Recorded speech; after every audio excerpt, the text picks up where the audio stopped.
All right, we are less than 24 hours from the trade deadline. A couple minor deals on Wednesday.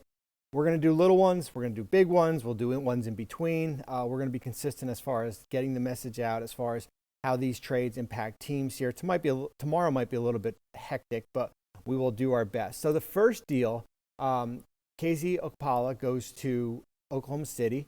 The Thunder send back a protected top 55 second. Here's the ramifications here, and it's pretty interesting. So first, from a Caps luxury tax standpoint, Okpala goes out. Heat go from $166,000 under the tax to $1.9 million. 2 roster spots. They can go out and sign 2 players and still stay under the tax. What the Heat were able to do, they had already owed a first-round pick from a prior trade to Oklahoma City. It was top 14 protected in 23, 24, in 25. Unprotected in 26. There was restrictions. Remember, you can't trade back-to-back picks in a deal. Miami was restricted. This trade now allows them to do so. And why it allows them to do so is that Oklahoma City now gets a 2025 lottery protected first. And if it doesn't convey, a 2026 unprotected first. So they basically amended the pick protection. That allows the Heat to either trade a 2022 or a 2023 first in a deal at the deadline or in the offseason, or they just keep him. I don't think Miami is up to something. I think this is kind of more of Oklahoma City looking at their draft asset board, which is overflowing with picks. It's a nice problem to have, and saying, you know what, let's move that 23 pick to 25. The Heat roster might be not as good as it maybe is. Jimmy Butler's a little bit older here.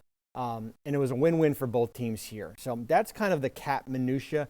The other thing, too, is that, we've talked about Oklahoma City and the salary cap floor, meaning 90% of the cap.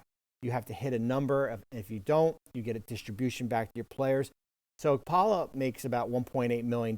But the amount that goes against the minimum floor is what is owed on his contract here. So some savings as far as going to the floor, but kind of a win-win. Not this is not going to change the landscape of the Eastern Conference. It might if a buyout guy gets bought out and the Heat sign him. But 2 roster spots in Miami, $1.9 million under tax. That pick has now been protected from 23. We push it back to 25.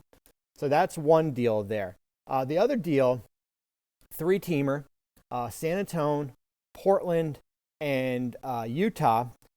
We figured Joe Ingles, based on that injury, expiring contract, that was the Jazz big trade chip there.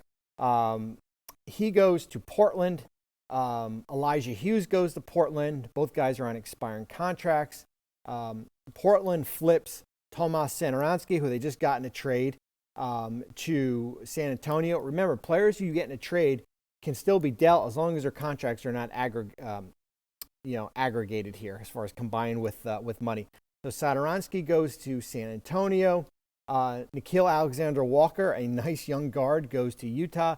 Juancho Hernangomez, who's been, I just wrote this down. This is I believe it's his Minnesota, Memphis, Boston, San Antonio, and Utah. Those are the 5 teams he's been on that he's been traded within a year, less than a year. This is from the offseason here. And the hypothetical is, yes, Juancho Hernangomez can sign back with Minnesota if he wanted, if he was bought out of his contract. That is not happening here. So, when we talk about these trades, they're kind of broken up into, we talk about trade exceptions, and the trades are kind of broken up into multi-layers here. Like, so Hernangomez goes into a trade exception for Derek Favors. He goes into that.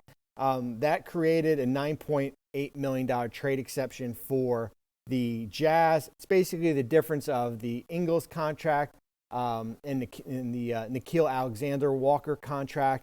That's kind of how the trade exception came about. San Antonio also gets a second-round pick. They got a second-round pick from the Bryn Forbes trade. Portland gets a second-round pick. Everybody's happy. Everybody's kind of going in a different direction. Utah, it helps them bolster their bench. From a cap standpoint, it saved Utah about $11 million towards their luxury tax. They got about a luxury tax bill at $17 million. They're right around 28. Alexander-Walker, we talked about it yesterday. 3.3 this year, $5 million next year. Rookie extension eligible this offseason. Hernangomez, 6.9 this year, 7.4 next year, non-guaranteed. He's got a bunch of bonuses, very minor bonuses in his contract here.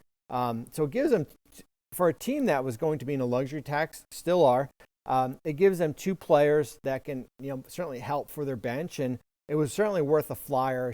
If Joe Ingles never gets hurt, this deal likely does not happen, especially for those 2 players here. So a little bit about OKC, Miami, Portland, San Antonio, Utah, 3-team trade, the mechanics there of that deal. We talked about NBA Today.